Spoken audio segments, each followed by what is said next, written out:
Good evening and thanks for joining us tonight. I'm Tim McGonigal. We begin with the latest coronavirus numbers in Montana. There are 2 new cases in Lewis and Clark County tonight, bringing the total in Lewis and Clark County to 22. The state reporting 25 new cases this evening. The total for Montana now standing at 656. Bighorn, Flathead, and Gallatin County all reporting 4 new cases each today. There are 92 active cases in the state with 8 active hospitalizations. Medical professionals are seeing a trend that they're calling quarantine fatigue as people grow tired of following coronavirus guidelines. Dr. Doug Nelson, Chief Medical Officer at Kalispell Regional Medical Center, says he's seen it firsthand himself.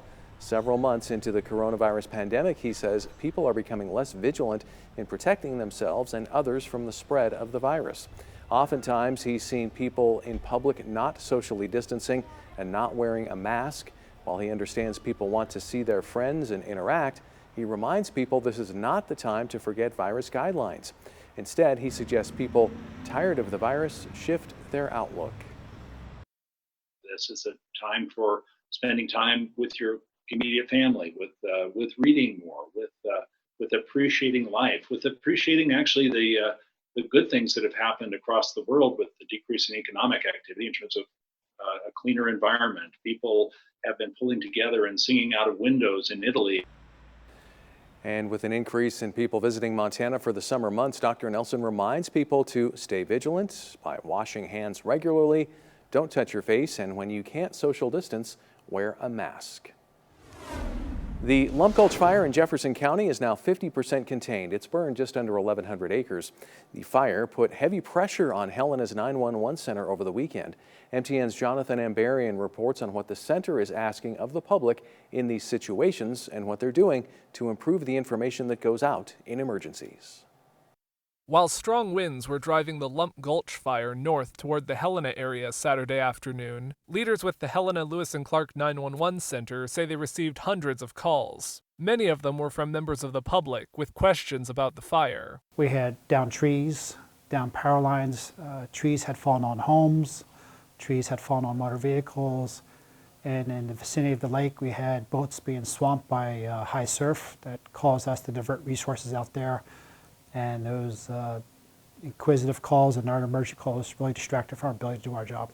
911 Center Manager Peter Callahan says his staff has to focus on emergency traffic, and they can't pass on unverified information to the public. He asks that people not call the center looking for information. We appreciate the public's concern and need to stay safe. There's avenues through public safety, through social media. The websites have information. Even our partners in the local media, when the information comes available, we push it there.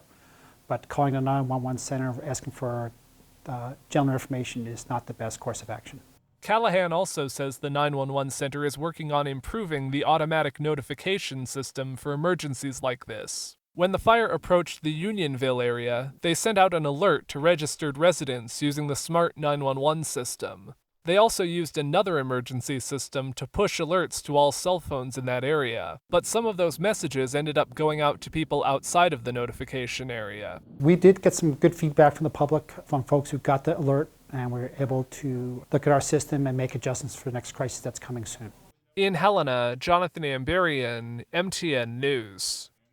The Choteau County crash that took the lives of 5 people on Friday left one Box Elder boy without his immediate family. 10-year-old Winter Parker lost his mother, father, uncle, and 2 siblings in the crash and is currently in the care of his grandparents. Family member Jordan Arca created a GoFundMe account to help Winter with clothes, school supplies, and college savings. He's really intelligent, and I just don't want any financial barrier to be in the way, discourage him from applying to any of his dream schools. He really loves school.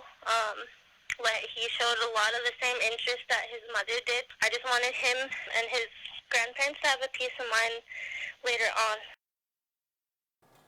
Winter's mother, Rocky Ferguson, was the 2008 valedictorian at Box Elder High School and earned her degree in engineering at Montana Tech. Family members are discussing a memorial basketball tournament down the road to honor the 5 who passed. Well, earlier this week, the U.S. Supreme Court ruled that LGBTQ employees are protected from discrimination. In a landmark decision, the court ruled the Civil Rights Act covers gay and transgender workers, The Supreme Court action is expected to have a major impact for an estimated 8.1 million workers in the USA. That's because most states do not protect LGBTQ people from workplace discrimination. The White House had argued that the Civil Rights Act did not extend to claims of gender identity and sexual orientation. Local advocates say this is a step in the right direction. That it's going to help people be more comfortable with who they are. They will get more jobs. A lot of the time people in the queer community don't work because they're too anxious to even go fill out a job application or go to the interview for fear of being judged or let down, really. That 6-3 ruling was the first major gay rights decision for the newly conservative court. 2 women from Philadelphia are facing jail time and fines for being off-trail and inside a thermal area at Yellowstone National Park. On June 11th, 31-year-old Tara Davoli and 30-year-old Sarah Piotrowski were seen leaving the boardwalk and walking in a thermal area in the Midway Geyser Basin. Park officials say they damaged the fragile environments in the area. The 2 women were sentenced to 2 days in jail, fined $350, and ordered to pay restitution. They've also been banned from Yellowstone National Park for 2 years. Local health providers are encouraging Governor Steve Bullock to continue efforts to expand Medicaid coverage in Montana, saying it's critical for patients dealing with the pandemic. But they also say that even without the COVID crisis, the coverage is an important way to help people improve their quality of life. MTN's Dennis Bragg reports. During a roundtable discussion Thursday at Missoula's Partnership Health Center, Governor Bullock noted how the legislature's decision to expand Medicaid couldn't have been timed better, giving Montanans a lifeline for the pandemic. Medicaid expansion will cover the costs of COVID-19 related treatments as well as continue to pay for routine medical care. Low-income adults in states that didn't expand Medicaid wouldn't be eligible for that Medicaid coverage. Just as importantly, Bullock says the expansion has given Montana's rural hospitals an important financial foothold at a time when many small hospitals across the country are closing. But those participating in the discussion noted that the expanded coverage is allowing health centers to make a dramatic difference in people's lives. CEO Lori Francis explained the percentage of patients with no insurance has dropped from 50% to 12% since the latest expansion. That's allowing the clinic to help people address other social changes like housing and underemployment that have a direct impact on public health and Montana's economy. There's a huge stumbling blocks in our society that are not the fault of the individual. And it's a failure of the system, not of the individual. And we need to have things like Medicaid as a safety net to help them. Quirk told the governor of the painful experience of trying to help a rancher navigate through a health crisis while in fear of losing his livelihood. Missoula small business owner Amy Casso told the emotional story of the fear and uncertainty of dealing with a breast cancer diagnosis while self-employed. Circumstances tough enough already, but doubly difficult during a pandemic. Becomes that much more essential. I mean, no one should be making a decision whether to forego preventative care or making sure that the only place that they get care is an emergency room because they're trying to choose between literally keeping, a roof over their head or addressing their health care needs. In Missoula, Dennis Bragg, MTN News. Well, it's been another cooler than usual spring day, so is there a warm-up on the way? For the answer, we turn to MTN's Elizabeth Copeland. Hey there, Central and Northeast Montana. We're still tracking a little activity across our area this afternoon.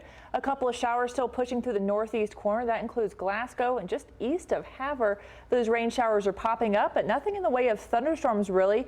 A few showers and still pushing through Helena and the Rocky Mountain front as well. But that activity is going to hold steady through this afternoon, and cooler weather is going to continue kicking out for tomorrow. So we're actually seeing that warmer air creep up from the southwest, already about 5 to 10 degrees above where we were this time yesterday in Helena. Still slightly cooler, very tip of eastern Montana, but warmer air is on the way, but some wind is still kicking through those areas that still have the rain pushing through as well. So northeast Montana, 20-25 mile per hour gusts through some parts of central Montana like Havre and Lewistown. But we do have that warming trend in store just in time for the first day of summer solstice on Saturday. We'll be warming up to the upper 70s. Talking more about that warmer weather coming up. Thanks, Elizabeth. Housing help is on the way for some Montanans affected by COVID-19. We check in on the progress of one development when the news continues.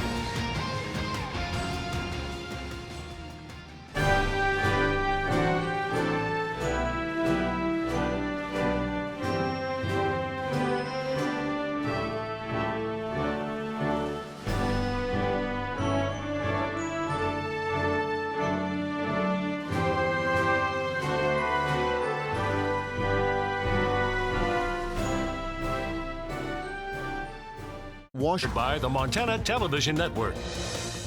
The 5:30 news continues on Montana's news leader. Welcome back. Last year we told you about an affordable housing project breaking ground in the capital city. Well, earlier this week, MTN's Andy Curtis caught up with the Rocky Mountain Development Council to learn about their progress and how this new neighborhood should help the community. As high rent and COVID-19 fallout continue to put a squeeze on housing budgets across the state, the Rocky Mountain Development Council is hoping to help with their new Red Alder residences. You can't shelter in place if you have no shelter to go to. This new neighborhood on Helena's west side is aimed at helping those with a broad range of income, like people in entry-level jobs who make too much money to qualify for much assistance, but too little to afford adequate housing. So we really felt there's something missing where there's a whole section of our community that still needs some help with their rent but can't qualify for your traditional Section 8 or Housing Choice Voucher programs. Applications will be made available starting July 15th and can be found on the Rocky Mountain Development website or in person via a drive-through setup at the Neighborhood Center in Helena. After a vetting process, Liz says they hope to start moving in residents by the end of October. And that timeline is still in their sights, even with the pandemic shutting down a good portion of the country. So it just sort of slowed things a little bit. We're feeling it a little bit right now on the production end of things, where waiting for cabinets to come in and they're a little delayed. But overall, right now we're still planning or still hoping to hit our deadlines of the end of October. Construction looks like it's moving along pretty quick here, but it is still a work in progress. And when finally completed, this area will serve as a much needed home for many deserving families. Home is where jobs go to rest, and home is incredibly important for people, and I think we've learned that now more than ever. Hopefully this project will allow people to get a leg up. Reporting in Helena, Andy Curtis, MTN News. Well, this weekend you have a chance to get outside while also supporting local businesses. The Downtown Great Falls Association is hosting a downtown summer market this Saturday. Shops will display merchandise on the sidewalk, and restaurants will be providing outdoor seating. Food trucks will also be available. Vendors will have safety precautions in place and will adhere to guidelines from the City-County Health Department. Kelly Pierce with the Downtown Great Falls Association says they thought this would be a fun way to get out of their homes safely and support local stores. Our businesses just need the support. It's been a really rough go the last couple of months, so whatever we can do to support them. And due to safety precautions, you won't be able to buy produce at this market. Central Avenue will be closed off starting at 7 o'clock Saturday morning. Again, that market runs from 8 a.m. to 1 p.m. The weekend is looking much warmer. We're back into the 70s for the summer solstice, which is Saturday. We have more on when the rain is going to end, just in time for the end of the weekend plans coming up shortly. Now, here's your Storm Tracker weather forecast with Elizabeth Copeland. Welcome back on this Thursday evening. A little activity to talk about out there in north central and northeast Montana, but really not too many of those strong storms this evening, just showers across the northeast corner where those are nicely breezing through Glasgow. Pretty windy across the northwest with 20-25 mile-per-hour gusts. As we head closer to the front, we have some of those showers holding steady right across the Rocky Mountain front. Some of them swinging out just to the southern part of Cascade County, but Helena is still going to see some rain showers as we track the hour by hour because we have most of that moisture holding steady right across the divide. So some of those heavier showers still develop right about 8 p.m. or so right across the northwest corner, sliding down through Great Falls through the overnight hours. So probably hearing some rain on the windows right around 12 a.m. to 1 a.m. Friday morning before all that rain starts to break apart. We actually have some stability for the early morning hours. There'll be some clouds as you wake up at 5:30 in north central Montana. Other than that, the highland looking very clear, a sunny start to your Friday afternoon. Now, as you get ready to go out for those Friday evening plans, do expect some rain right back in the forecast. The northeast corner does stay clear. There's a lot more stability across the northeast corner, but right through north central Montana and up through the Rocky Mountain front, that's where we're going to track not only some of those heavier showers that are in red and yellow, but also some thunderstorm possibilities right through the north central part of the state. So tomorrow at morning, at least, if you're still working from home from the patio, expect warmer weather. The rain doesn't come until the afternoon, but there'll be some spotty showers out there. We start out in the 50s early at 8 a.m. and then by the afternoon, 4 p.m., warming up to 71 degrees. So it's going to be a warm one out there, but right around 2 to 4 p.m. Do watch out for the spotty showers starting to ramp back up across the area. Again, widespread showers move in for the evening hours. So there are some changes on the way, and that comes in our 6 to 10 day outlook. So we've been rainy, much cooler this week, but those changes move in by the end of the weekend and set in for next week. So we're looking at much drier than average conditions, especially for the northeast corner. High likelihood of drier than average conditions there for our 6 to 10 day outlook. And then fast forwarding to the warmth. We're going to be very, very warm. A nice little ridge is going to start building in here. You can kind of see the outline of it moving across the northwest corner. Well, that's slowly going to continue sliding through western Montana into central Montana, which means that warmer weather is going to stick around for a while. Again, that starts setting up as we head through the end of the weekend. So tomorrow's highs start that warming trend, at least slowly but surely. We're in the upper 60s, low 70s for tomorrow, especially through central Montana and northeast Montana. A little bit warmer through northeast just because of extra sunshine we're going to get, especially through those early morning hours. So if you're heading out to the lake this weekend, do expect a lot less chop than last weekend for sure, but we do have some slight chances of showers, at least to begin the weekend, as our 7-day forecast shows this here. 71 degrees on Friday, 75, that's where those spotty showers remain in the forecast. But by Sunday for Father's Day, 77, very warm and much drier. That's when that ridge starts building in, bringing in that drier than average and warmer than average conditions. We go from the 70s Friday to the upper 70s by Monday, seeing that sunshine 80s for next week. So for Helena, we'll see a few more of those showers tonight, especially through the overnight hours. Tomorrow, do expect a lot more of the showers to last through Saturday. We'll hold steady in the 80s as we head into next week. All right, thanks, Elizabeth. Ahead, batter up. COVID-19 may have wiped out the spring softball season, but a popular tournament is on deck. We'll have a preview after the break. Powered by the Montana Television Network. The 5:30 news continues on Montana's news leader. Welcome back. For most softball players in Montana, the 2020 season was not much of a season at all, but the Falls Fusion Classic is coming up this weekend, and MTN's Isaiah Dunk tells us there's plenty to be excited about.